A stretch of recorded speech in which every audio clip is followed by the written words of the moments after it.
Nexia 1, Nexia 2 mashinalarda senter zamok bloki mana shunaqa ko'rinishda bo'ladi. Hop, buni ulanishi. Biz endi oddiy batareyadan foydalanamiz. Hop, sariq plus, qora minus. Buni 1, 2, 3, 4-chi teshigi minus, 5-chi teshigi plus. Hop, 6, 7 senter zamokka keladi. Biz endi oddiy senter zamokdan foydalanamiz, Matiz senter zamokdan. Bu tip kontrolga qo'yganmiz.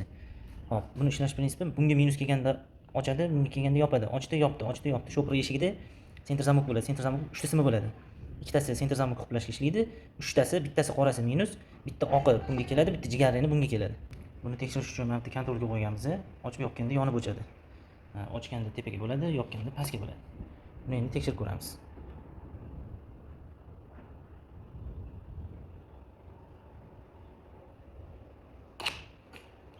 Yopdi.